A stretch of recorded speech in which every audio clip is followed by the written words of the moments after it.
पाकिस्तान के प्रधानमंत्री इमरान खान इस वक्त कूटनीति की दुनिया में शायद सबसे ज्यादा डरे हुए व्यक्ति होंगे और इस डर की वजह से वो काफी कंफ्यूज भी हो गए हैं। एक तरफ वो खुद को शांति प्रिय बता रहे हैं और दूसरी तरफ युद्ध की बात भी कर रहे हैं। इमरान खान ने आज पाकिस्तान के नाम एक संदेश दिया जिसमें वो एक प्रधानमंत्री कम और अभिनेता ज्यादा दिख रहे थे। अपने संदेश में वो कह रहे थे कि पाकिस्तान खुद ही आतंकवाद से पीड़ित है। खुद को शांति प्रिय बताने के इस अभिनय में पाकिस्तान की कुटिलता छिपी हुई है और वो आपको साफ साफ दिखाई देगी जब आप पाकिस्तान के प्रधानमंत्री के स्टेटमेंट को देखेंगे। आश्चर्य की बात यह है कि इमरान खान अब पुलवामा के आतंकवादी हमले का भी भारत से सबूत मांग रहे हैं। कह रहे हैं कि अगर उसमें पाकिस्तान का हाथ है या जैश-ए मोहम्मद का हाथ है तो सबूत लाइए, ताकि भारत के आक्रोश और क्रोध से किसी तरह तत्कालिक राहत उन्हें मिल जाए। सबूत मांगकर मुद्दे को लटकाना पाकिस्तान की बड़ी पुरानी आदत है। भारत ने पहले भी पाकिस्तान को मुंबई, पठानकोट और उरी के आतंकवादी हमलों से जुड़े तमाम सबूत दिए थे, लेकिन पाकिस्तान ने उन सबूतों के आधार पर न तो कभी कोई कार्रवाई की और न ही अपना दोष कभी माना। आज अपने संदेश के आखिर में इमरान खान ने भारत को युद्ध की धमकी दी है। इमरान खान ने कहा है कि अगर हमला होता है तो हम जवाब देंगे। पाकिस्तान को इससे क्या फायदा है? क्यों पाकिस्तान इस स्टेज के ऊपर, जब पाकिस्तान स्टेबिलिटी की तरफ जा रहा है, हमारे पास हमने 15 साल की दहशतगर्दी की जंग जिसमें 70,000 पाकिस्तानी मारे गए हैं, एक दहशतगर्दी नीचे जा रही है, अमन आ रहा है, स्टेबिलिटी आ रही है, हम क्यों कोई इस तरह का, इससे हमें फायदा क्या है? मैं आपको वाज़े तौर पे कह रहा हूं कि ये नया पाकिस्तान है, ये नई माइंडसेट है, नई सोच है। हम ये समझते हैं कि हमारे इंटरेस्ट में है कि ना हमारी जमीन से कोई जाके बाहर दहशतगर्दी करे और ना बाहर से आगे कोई पाकिस्तान में दहशतगर्दी करे। हम स्टेबिलिटी चाहते हैं। तो मैं आज हिंदुस्तान की गवर्नमेंट को ऑफर कर रहा हूं, किसी किस्म की आप तहकीकात करवाना चाहते हैं इस इंसिडेंट में कि कोई पाकिस्तानी इसमें मुलव्वस था, हम तैयार हैं। अगर आपके पास कोई एक्शनेबल इंटेलिजेंस है कि पाकिस्तान इन्वॉल्व है, वो हमें दे, मैं आपको गारंटी करता हूं कि हम एक्शन लेंगे। और एक्शन इसलिए नहीं लेंगे कि हमें किसी के प्रेशर है, एक्शन इसलिए लेंगे कि ये पाकिस्तान से दुश्मनी कर रहे हैं। अगर कोई पाकिस्तान की जमीन इस्तेमाल कर रहा है, हमारे से ये दुश्मनी है, ये हमारे इंटरेस्ट के खिलाफ है। हम हिंदुस्तान में सुन रहे हैं, आवाजें सुन रहे हैं, मीडिया पे सुन रहे हैं, पॉलिटिशियंस की आवाजें आ रही हैं कि पाकिस्तान को सबक सिखाना चाहिए, पाकिस्तान के ऊपर बदला लेना चाहिए, स्ट्राइक करनी चाहिए। पहले तो कौन सा दुनिया का कानून किसी भी एक शख्स या मुल्क को जज, जूरी और एक्सिक्यूशनर बनने की इजाजत देता है? ये कौन से इंसाफ के निजाम में है? दूसरी चीज, आपका इलेक्शन का साल है और हम समझते हैं कि इलेक्शन में ये बड़ी बूस्ट मिलेगी कि अगर पाकिस्तान को सबक सिखाया जाए। अगर आप ये समझते हैं कि आप पाकिस्तान के ऊपर कुछ किसी किस्म का हमला करेंगे, पाकिस्तान रिटेलिएट करने का सोचेगा नहीं, पाकिस्तान रिटेलिएट करेगा। पाकिस्तान कोई और दूसरा रास्ता नहीं होगा रिटेलिएट करने के बगैर, जवाब देने के बगैर। और उसके बाद बात किधर जाती है? हम सब जानते हैं कि जंग शुरू करना आसान है, शुरू करना तो जंग इंसान के हाथ में होती है, लेकिन जंग खत्म करना इंसान के हाथ में नहीं होती। ये किधर जाएगी बात अल्लाह बेहतर जानता है। इसलिए मैं ये उम्मीद रखता हूं कि बेटर सेंस विल प्रिवेल, हम इसमें अकल करेंगे, हिकमत इस्तेमाल करेंगे और ये मसला जो आखिर में हल होगा, जिस तरह अफगानिस्तान में, ये भी डायलॉग और बातचीत से हल होगा। इमरान खान की बॉडी लैंग्वेज से ये साफ लग रहा है कि वो काफी घबराए हुए हैं। घबराया हुआ और डरा हुआ इंसान बोलने में अक्सर गलती करता है और यही वजह है कि इमरान खान के इस वीडियो संदेश में 23 कट्स हैं। टेलीविजन की भाषा में ये कहा जाएगा कि इस वीडियो में 23 बार एडिटिंग की है और 23 बार एडिटिंग करने का मतलब ये होता है कि जिस व्यक्ति ने उस संदेश को रिकॉर्ड किया है वो व्यक्ति एक बार में उस संदेश को ठीक से नहीं बोल पाया। उस व्यक्ति को बार बार बीच में रुकना पड़ा, उस व्यक्ति ने बार बार बीच में गलतियां की होंगी और उन गलतियों को छुपाने के लिए फिर उसमें एडिट किया गया होगा, उसे दोबारा से रीशूट किया गया होगा। यानी आप ये कह सकते हैं कि उसमें शायद 23 रीटेक्स उसमें किए गए होंगे। और जब टीवी के कैमरे के सामने कोई व्यक्ति बार बार अपनी बात नहीं कह पाता है, बार बार बीच में रुकता है, या बार बार वो विश्वासपूर्ण तरीके से बात नहीं कह पाता, इसका मतलब ये होता है कि उसके मन में चोर है। पुलवामा के आतंकवादी हमले के बाद इमरान खान अपनी प्रतिक्रिया दे सकते थे, उनके पास बहुत समय था, लेकिन यह हमला होने के बाद 120 घंटे से भी ज्यादा का समय बीत गया और तब जाकर उनकी प्रतिक्रिया आई। यानी इमरान खान को पुलवामा के हमले पर अपनी प्रतिक्रिया देने में 120 घंटे का समय लगा। 120 घंटे वो क्या सोचते रह गए। इस दौरान उन्होंने इस हमले को लेकर एक भी ट्वीट नहीं किया।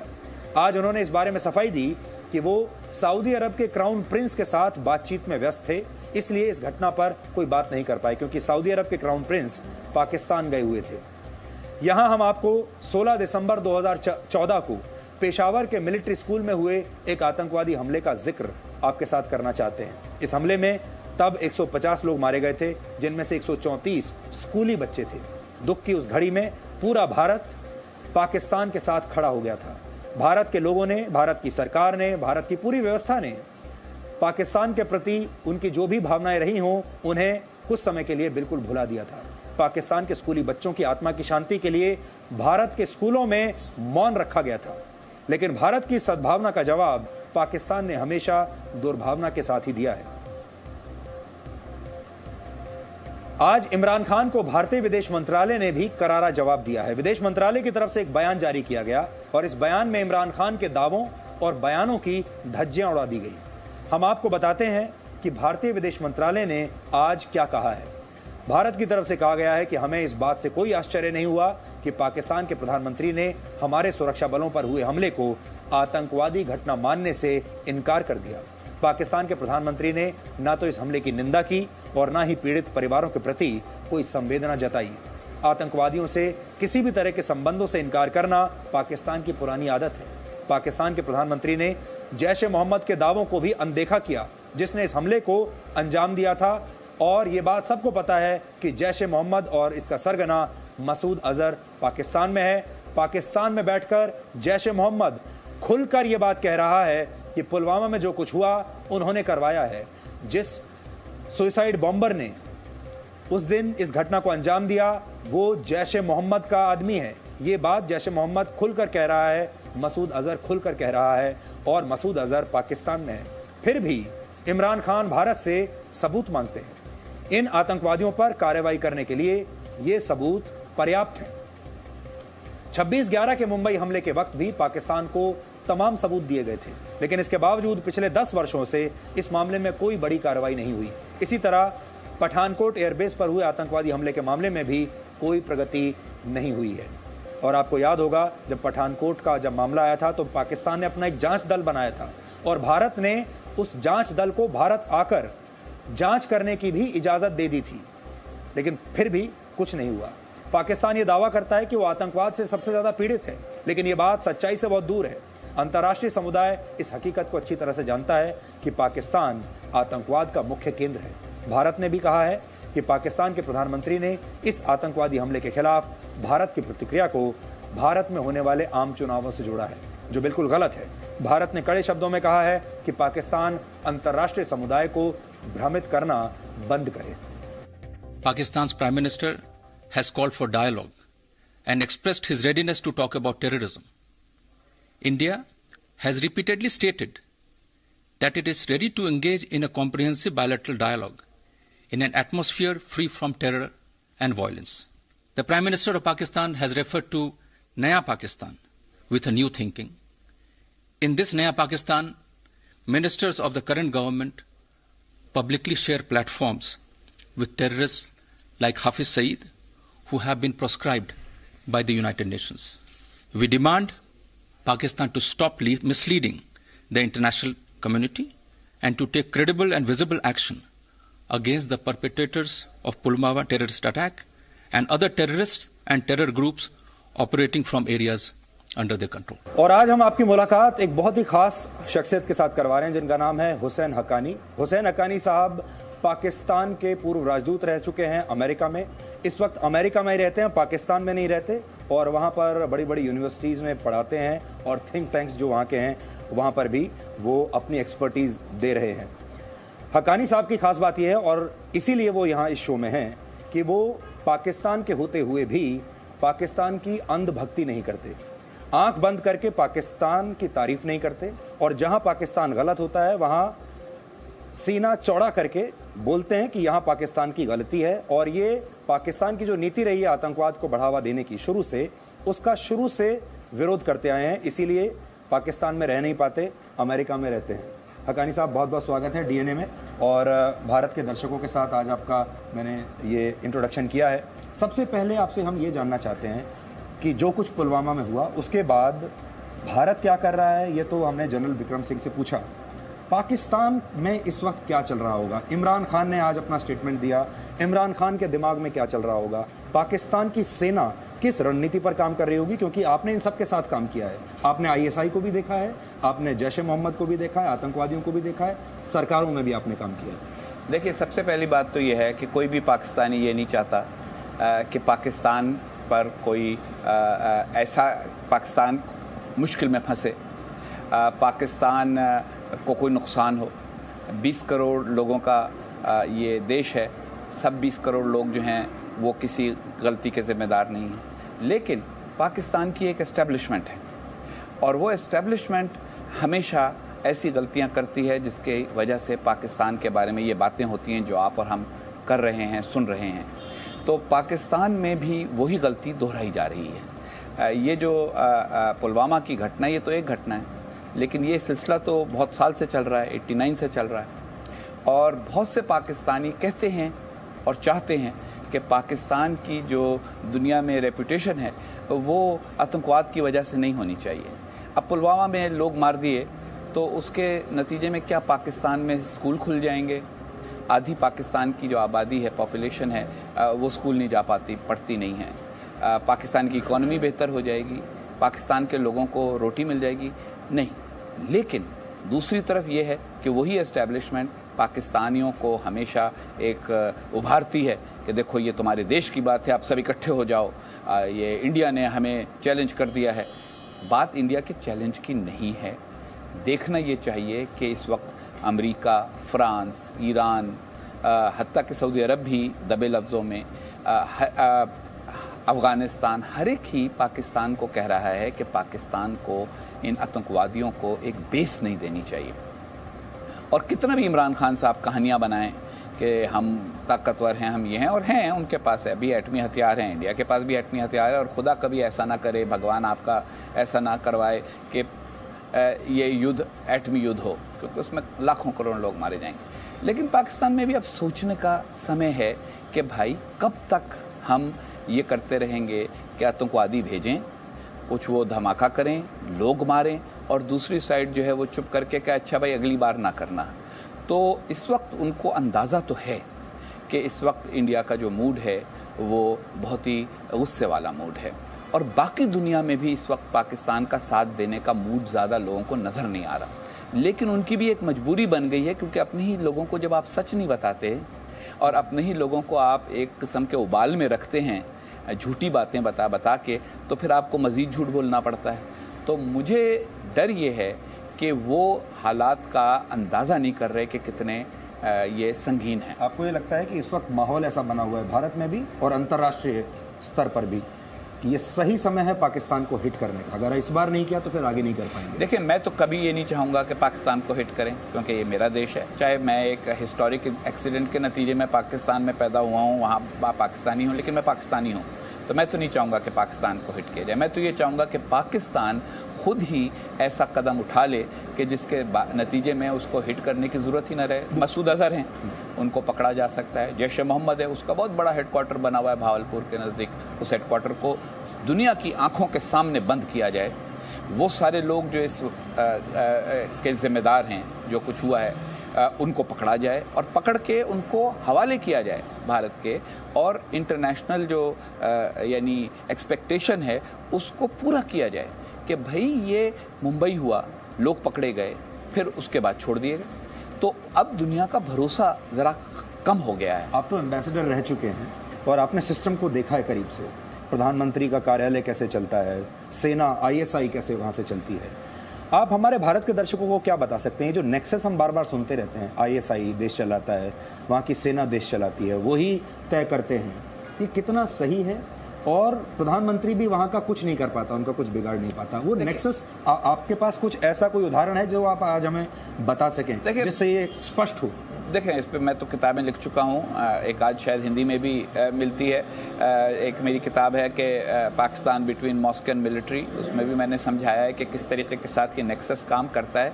लेकिन नेक्सस की होने पर तो अब कोई शक नहीं है ना दुनिया को। अब तो सवाल यह है कि ये नेक्सस ख़त्म कैसे होगा। तो नेक्सस ख़त्म होने के लिए बजाय इसके कि गालियाँ और धमाके और लड़ाई और झगड़े और मज़ीद प्रेशर के अंदर ख़त्म हो, क्यों ना पाकिस्तान में कोई समझदार आदमी खड़ा हो और कहे कि भाई ये कब तक हम करेंगे। बदकिस्मती ये है कि वो समझदार वहाँ नहीं है, खड़ा है तो आपके साथ खड़ा है, वहाँ नहीं खड़ा। तो पाकिस्तान में भी मैं तो यही कहूँगा कि अगर पाकिस्तान की तरफ से समझदारी का फैसला ना हुआ तो पाकिस्तान बहुत प्रेशर में आएगा। अब इंडिया को क्या करना है वो तो इंडियंस का फैसला है, लेकिन मैं ये बता सकता हूँ कि मैं वाशिंगटन में रहता हूँ और वाशिंगटन में बहुत जो हैं पॉलिसी मेकर्स, उनके साथ इंटरेक्ट भी करता हूँ। मेरी फीलिंग ये है कि दुनिया अब थोड़ी सी बेजार है इस बात से, तंग है इस बात से कि पाकिस्तान की तरफ से हमेशा आतंकवाद के हवाले से वादे होते हैं, पूरे नहीं होते, नंबर 1। नंबर 2, बहुत सी बातें कही जाती हैं और उसके बाद उन पर अमल नहीं होता। और आखिरी बात यह कि हर बार एक ही बात कही जाती है कि हमें सबूत दो। अब आप मुझे ये बताइए कि एक घटना हुई, जैश ए मोहम्मद ने एक्सेप्ट की रिस्पॉन्सिबिलिटी, जैश ए मोहम्मद का हेडक्वार्टर मौजूद है, तो ये कहना कि जी हमें सबूत दो, भी क्या सबूत दें? ये तो बात ठीक है कि वो जो अटैकर था वो कश्मीर का था, लेकिन उससे ये बात कहाँ से ख़त्म हो गई कि जैश ए मोहम्मद का उसमें कोई ताल्लुक नहीं है, क्योंकि उन्होंने तो खुद कहा। अच्छा, हाफिज सईद हर बार फ़ख्र से कहते हैं कि मुंबई हमने किया। इसके अजहर मसूद के आप वो तो सब यूट्यूब पे मौजूद हैं। तो जब मसूद अजहर खुद कह रहा है कि हमने ये किया, तो आप कहने नहीं, आप सबूत दें कि इसने किया है। भाई जिस आदमी ने खुद कह दिया कि हमने कराया है, अब आप उसके ऊपर एक्शन तो लो। लेकिन वो हो नहीं रहा। इमरान खान की इतनी ताकत है कि वो मसूद अजहर के खिलाफ एक्शन ले सके, जैश के खिलाफ कोई एक्शन ले सके? देखिए, इमरान खान तो बहुत कमज़ोर हैं। जब मुशर्रफ साहब थे, जो कि आर्मी के चीफ भी थे और प्रेसिडेंट भी थे, उन्होंने भी कोई एक्शन नहीं लिया। अगर आपको याद हो तो मसूद अजहर साहब को पकड़ा जब हुआ था श्रीनगर में लेजिस्लेटिव असेंबली पे 2001 में हमला, तो उसके बाद ये मसूद अजहर साहब ने स्टेटमेंट इशू किया था और पब्लिकली ये कहा था कि ये हमने कराया।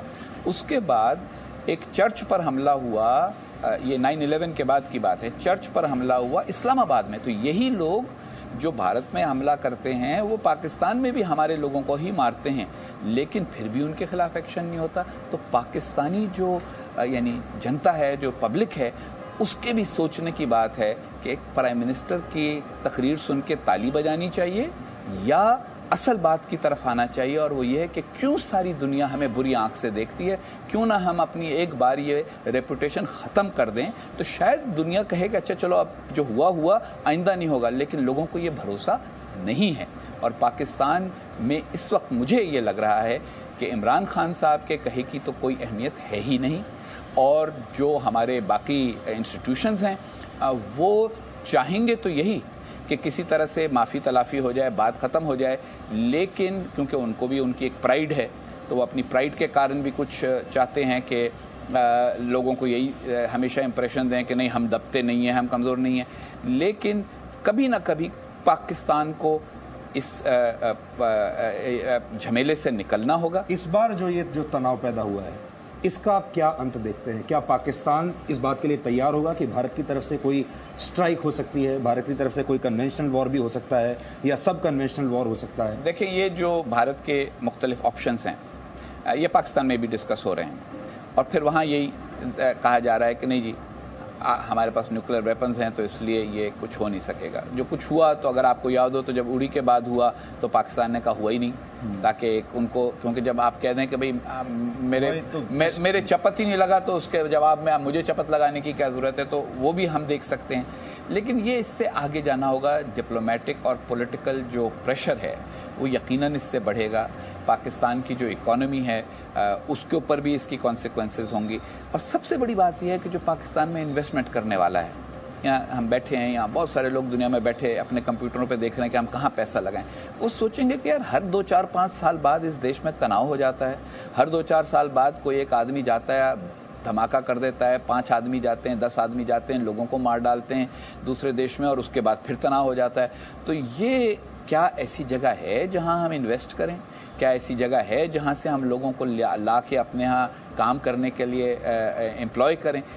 ये, और फिर ख़ुद पाकिस्तान में जिस किस्म की टेंशन्स चल रही हैं, तो मेरा तो यही कहना है कि मैं इसमें नहीं पढ़ता, क्योंकि पाकिस्तानी के तौर मेरा इसमें पढ़ना ठीक नहीं है। पाकिस्तान में और लोग कहेंगे जी देखो जी ये उनके साथ मिलके भगत करे, मेरी कोई मिली भगत नहीं है। जो भारत को करना है वो भारत करे, लेकिन पाकिस्तानी होने के कारण मैं ये कहूँगा कि पाकिस्तान का भला आतंकवाद में नहीं है, और पाकिस्तान की सेना को, पाकिस्तान की ISI को और पाकिस्तान के सारे नेताओं को सोचना चाहिए कि हम इस झमेले से कैसे निकलें। ये जो बला हमने पाली है, ये बला पाकिस्तान को ज़्यादा नुकसान पहुंचाएगी।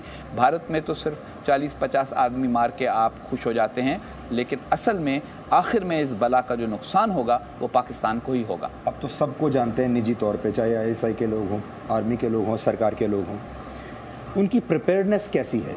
अगर भारत कुछ करता है तो उसको मेरा ख्याल है कि प्रोफेशनलिज्म कैसा है? पाकिस्तान की सेना, सच्ची बात यह है कि उन्होंने अपने आप को सारी उम्र ट्रेन ही इस बात के लिए किया है कि भारत से मुकाबला करें, तो प्रिपेयर्डनेस तो होगी उनकी। लेकिन क्या पाकिस्तान चाहेगा कि एस्केलेशन हो? मेरा नहीं ख्याल, और एस्केलेशन शायद बाकी दुनिया भी ना चाहे। तो इसलिए सब यही चाहेंगे कि भाई कोई एक रिटेलिएटरी एक्शन हो भी तो उसके बाद मज़ीद आगे जंग ना बढ़े। लेकिन इस वक्त जो देखें, मुंबई से शुरू हुआ है, इंडियंस का पाकिस्तान के मामले में को बहुत ज़्यादा नेगेटिव एटीट्यूड पहले नहीं होता था। ठीक है, कहते थे यार तंग करते हैं, मगर ऐसा कोई प्रॉब्लम नहीं था। क्रिकेट के मौके के ऊपर दोनों एक दूसरे के नारे नूरे लगा लिया करते थे। लेकिन मुंबई ने भारतीय सोच को बहुत, विचार को बहुत बदला है। मैं तो देखता हूँ कि इंडियंस के अंदर एक गुस्सा है, और मैं उन लोगों में से हूँ जो कहता है कि भाई इस गुस्से को समझो ना कि इसका इनकार करो, क्योंकि गलती तो इस तरफ से है कि लोगों ने जाके मुंबई के अंदर किया जो किया, और अब भी गलती है। ठीक है, आदमी कश्मीरी है, लेकिन उसको इतना जो RDX है, यानी जो ये एक्सप्लोसिव है, ट्रेनिंग है, ये कहीं तो मिली है। और फिर जो ट्रेनिंग करने वाला है वो खुद ऐलान कर रहा है कि भाई मैंने ट्रेनिंग की है, हमारा आदमी था। तो फिर हम क्यों इस बहस में पड़ें कि सबूत कहाँ है कहाँ नहीं है? सबूत तो खुद उनके स्टेटमेंट से आ गया, जो होता है कन्फेशन या ऐलान होता है। आप खुद कहें जी मैंने ये किया है, और मैं कहूँ नहीं, आप एविडेंस आना चाहिए। तो एविडेंस तो उनका जैश मोहम्मद का जो दावा है, जो उनका अनाउंसमेंट है, जो उनका कहना है कि हमने किया है, ये खुद ही एविडेंस है। लेकिन पाकिस्तान ये सब मानेगा कभी नहीं। ये भी तो आप बदकिस्मती से इस वक्त जो पाकिस्तान में लोग लीडर हैं, हमारी सेना, हमारी ISI और हमारे पॉलिटिकल लीडर्स इमरान खान और उनके हवारी, मेरा ये ख्याल है कि वो नहीं मानेंगे, और इसकी वजह से पाकिस्तान के लिए मुश्किलात और बढ़ेंगी। जी, thank you so much Haqqani साहब हमसे बात करने के लिए। Thank you so much. Thank you.